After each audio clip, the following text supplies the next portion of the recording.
ए, आज timing perfect जुळून आलाय नाही का? सॉरी. ए मनवा, न विचारलेल्या प्रश्नाचं एवढं टेन्शन घ्यायचं नसतं. म्हणजे नाही म्हणजे तुला आता वाटेल की मी तुला विचारीन काय झालं, तुझा मूड का ऑफ आहे, बरोबर ना? नाही, तसं काही नाहीये. नाही नाही, तसं काही असलं तरी डोंट वरी, कारण मी तुला विचारणारच नाही. कारण मला माहितीये तू मला उत्तरच देणार नाहीस. एनिवे, काय या स्वयंपाकात? कांदा टोमॅटोची भाजी करते. वा, मला जरा ती पाण्याची बाटली देतेस का?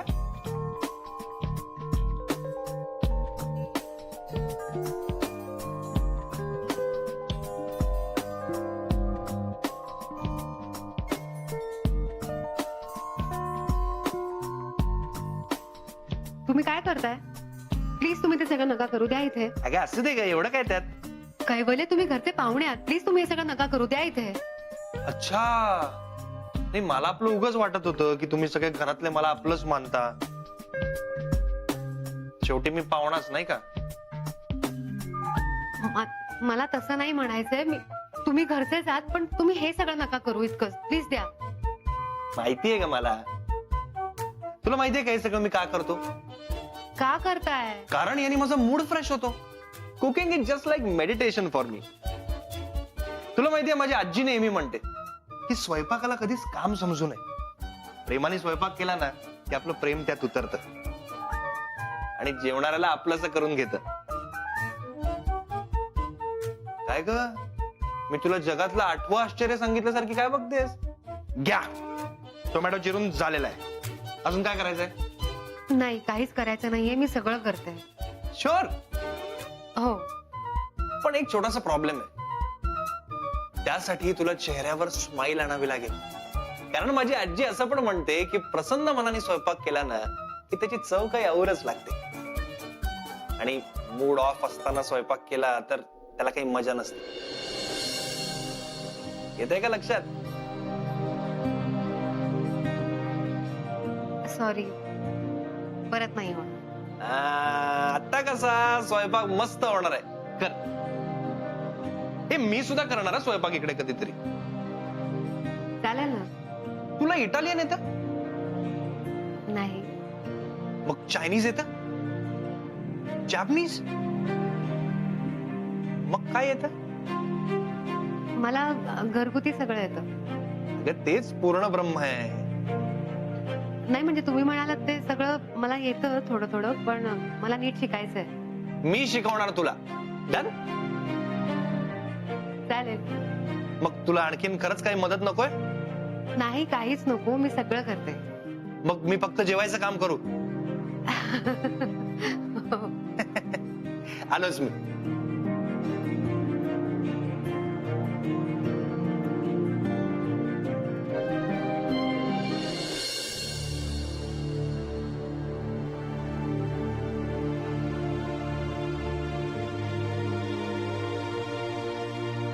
नितेश,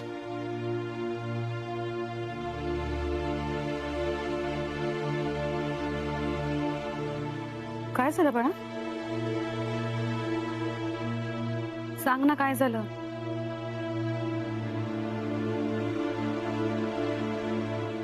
असं का बसलायस मग? मी पाणी आणते तुझ्यासाठी. काकू, तुम्ही थांबा, मी आणते पाणी.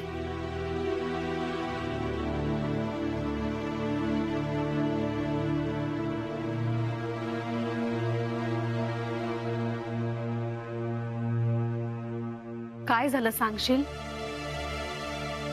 नितीश, पाणी.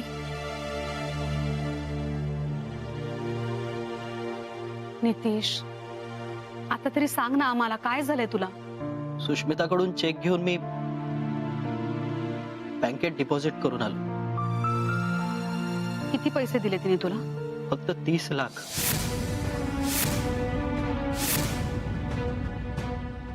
30 लाख? होय, माझं स्वप्न विकलं त्याची किंमत येते.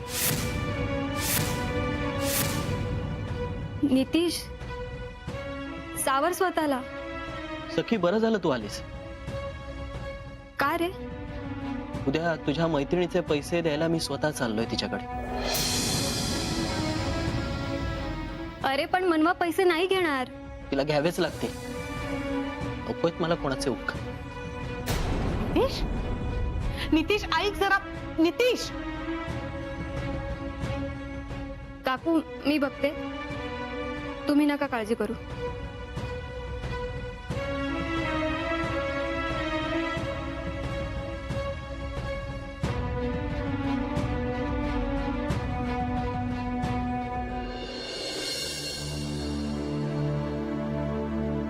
नितीश, मी समजू शकते तुला. सखी तू नको बोलूस पायाशी. खूप वाईट आहे मी, खूप वाईट. अरे असं काय बोलतोयस तू? सखी मगाशी सांगितलं ना मी, स्वतःचं स्वप्न विकून आलोय मी. नितीश, तू आधी शांत हो.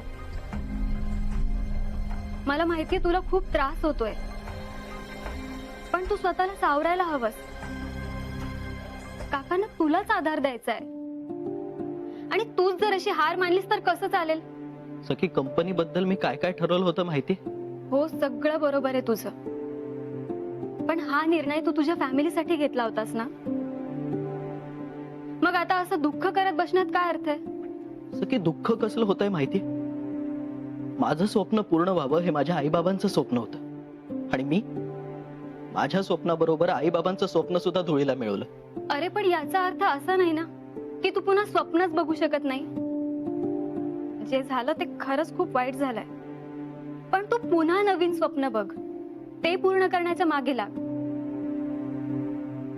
इच्छा तर तीच आहे ग, पण काय आता? काका काकूंना खुश बघायचंय ना तुला.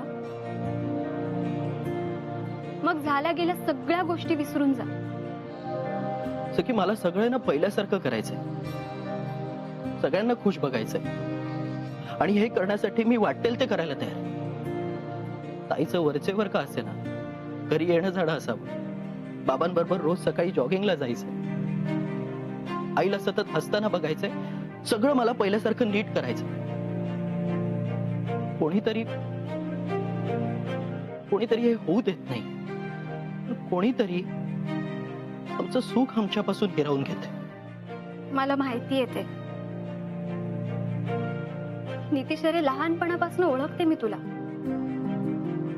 आणि माझा विश्वास आहे तुझ्यावर. तू त्यांच्या चेहऱ्यावरचा आनंद नक्की परत आणशील, सगळं नीट करशील, खात्री आहे मला. मग हे सगळं जर नीट करायचं असेल तर तुझ्या चेहऱ्यावर स्माइल हवं ना. ते कुठे? काय?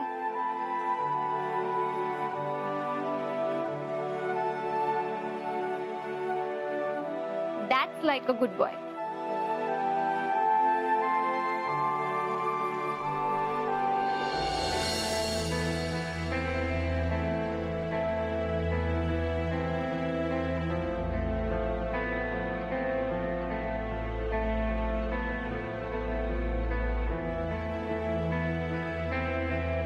राजवीरने माझ्या फोनचं सिम कार्ड तोडलं. कोणाशीच काही कॉन्टॅक्ट करता येत नाहीये. मला सुद्धा कोणाचाच कॉल येऊ शकत नाही. बाबांची तब्येत कशी आहे हे ऍटलीस्ट सखीकडनं कळायचं. आता तो सुद्धा मार्ग बंद झालाय, आणि मलाही घराबाहेर पडता येत नाहीये.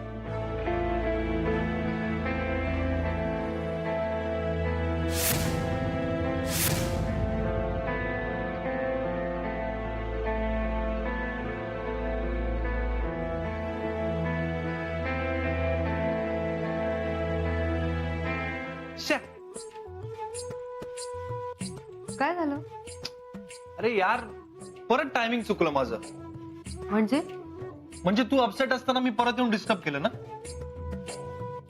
नाही, असं काही नाहीये. नक्की? कारण तू आम्हाला सगळ्यांना जेवायला बोलवलंस आणि इकडे वर येऊन बसलीस. ओ आय एम सो सॉरी. मी विसरूनच गेले. ठीक आहे, मग चल आता. नाही, नको, तुम्ही जेवून घ्या.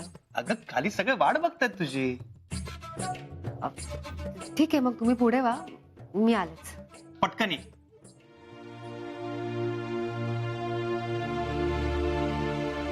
देऊ का सखीला नवीन नंबर?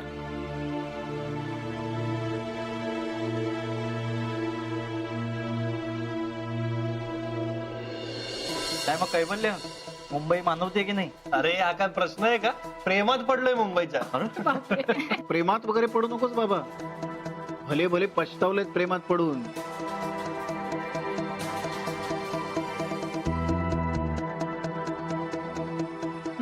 आता आमचं बघ ना, अरेंज मॅरेज आहे. कसली बंधनं नाहीत की काही नाही. अगदी सुखाने संसार चाललाय. नाही काका, मला नाही वाटत तसं. मला वाटतं हे प्रत्येक माणसावर डिपेंड करतं. हा बरोबर आहे, अगदी करेक्ट आहे तुझं. हे प्रत्येक माणसावरच डिपेंड असत. कोण माणूस कधी कसा वागेल सांगता येत नाही रे. पप्पा असं काय बोलताय तुम्ही? असं काही नसतं. तू गप्पा बस ग, तुला काय कळतंय? गप्पा बस.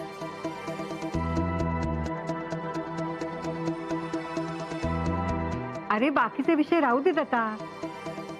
जेवायला सुरुवात करा, नाहीतर जेवण थंड होईल. हो, काय मग कैवल्य, तुला आवडते का आमच्या घरचं जेवण? अहो म्हणजे काय, मनवाच्या हातचं इतकं सुंदर स्वयंपाक कोणाला आवडणार नाही? खरं सांगू का, बँगलोरला गेल्यावर ना मी हे सगळं खूप मिस करणार आहे. हे मनवा आता सुद्धा सगळं खूप छान झालंय, अप्रतिम झालंय.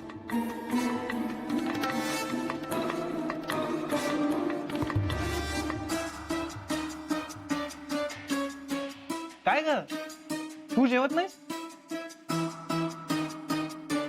मी राजवीर आले की जेव. काका, याला म्हणतात खरं प्रेम. Rajveer is so lucky. मनवासारखी बायको मिळाली त्याला.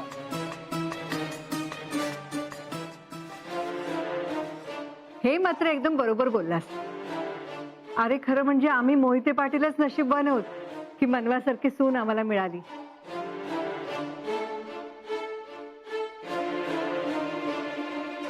त्याचं काय ना कैवल्य, तुला काही गोष्टी माहिती नाहीयेत म्हणून तू असं बोलतोस. म्हणजे अरे म्हणजे आमच्या घरातली अशी प्रथाच आहे. आता आमचे हे सुद्धा बाहेर गेले ना की मी ते येईपर्यंत जेवायचं थांबते. हो की नाही हो? थांबतेच मग थांबतेच थांबतेच. जिथे असेल तिथे थांबते. हो. हा. अशी बायको मिळेल नशीब लागतं. Of course, of course.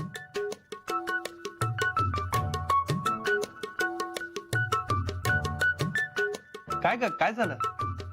अगं किती वेळ वाट बघणार आहेस? बस ना आता. नाही काही नाही, तुम्ही घ्या ना जेवण. बर.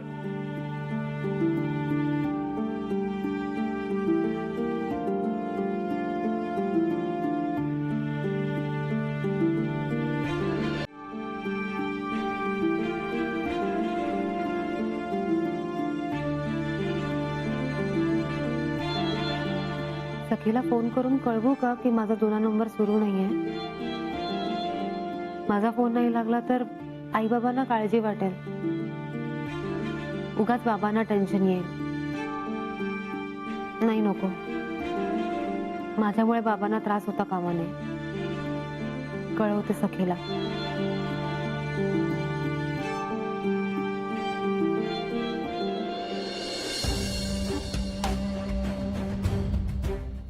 हॅलो सखी.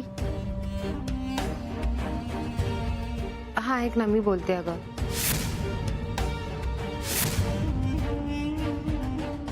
हा ऍक्च्युली राजवीर तिला फक्त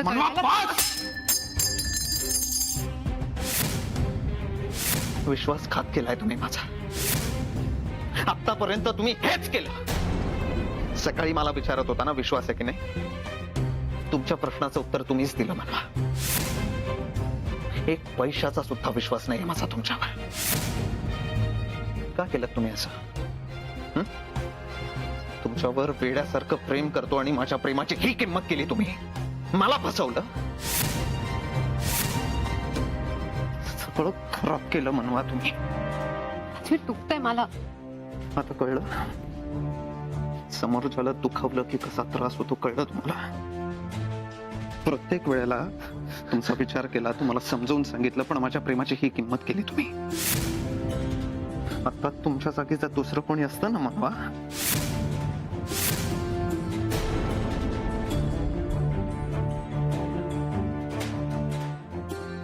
हे सगळं जे काही केलं ना तुम्ही, आपल्या ज्या काही चांगल्या मोमेंट्स होत्या, चांगल्या मेमरीज होत्या ना, सगळ्या खराब केल्या तुम्ही. कारण स्वतःच्या नवऱ्यापेक्षा बाकीच्या गोष्टी जास्त महत्वाच्या आहेत तुम्हाला. असं प्रेम तुम्हाला कधी समजलं नाही मला, आणि कधी समजणार पण नाही तुम्हाला.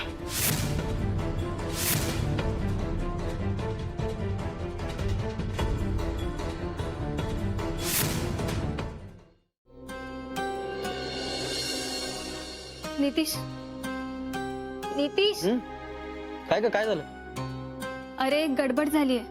काय झालंय? मला सांग, काका कुठे? बाबा आतमध्ये आराम करत असतील. बोल ना, काय झालं? सगळं ठीक आहे ना? अरे मला मनवाचा फोन आला होता, तो पण वेगळ्याच नंबरवरून. काय हो. काय म्हणाली ताई? अरे म्हणजे पुढे काही बोलायचं, आताच फोन कट झाला. अगं मग नेटवर्क कट झालं असेल, त्यात एवढं घाबरण्यासारखं काय आहे?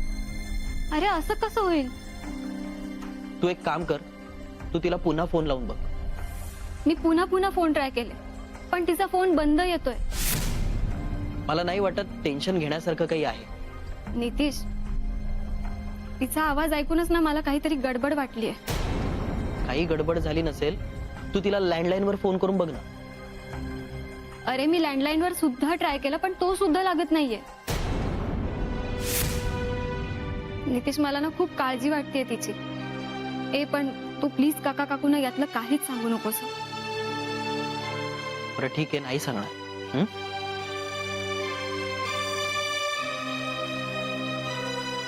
तसंही मी उद्या ताईकडे जाणारच आहे, तर तिला विचारेन काय झालं. नितीश, मनवा ठीक असेल ना?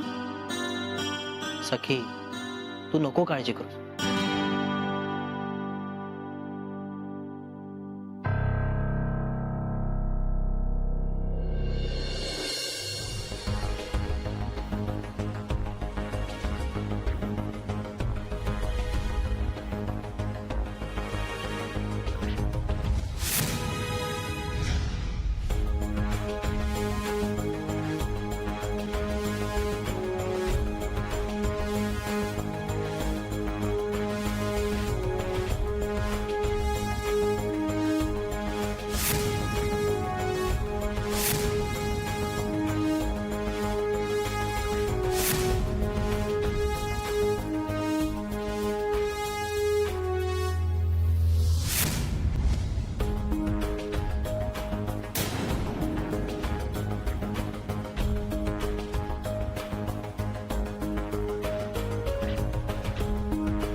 तुमच्यावर वेड्यासारखं प्रेम करतो आणि माझ्या प्रेमाची ही किंमत केली तुम्ही. मला फसवलं, कारण स्वतःच्या नवऱ्यापेक्षा बाकीच्या गोष्टी जास्त महत्वाच्या आहेत तुम्हाला. असं प्रेम तुम्हाला कधी समजलं नाही मला. माझी काहीही चूक नसताना तुम्ही खूप चुकीचं वागताय राजवीर.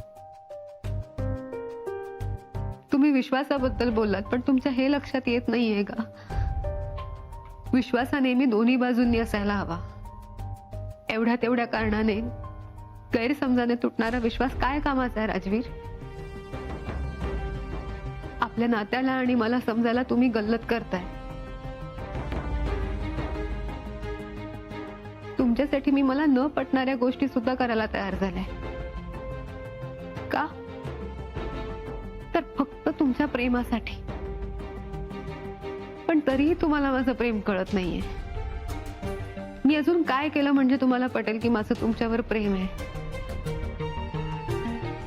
राजवीर, खूप दुखावताय तुम्ही मला, खूप दुखावताय.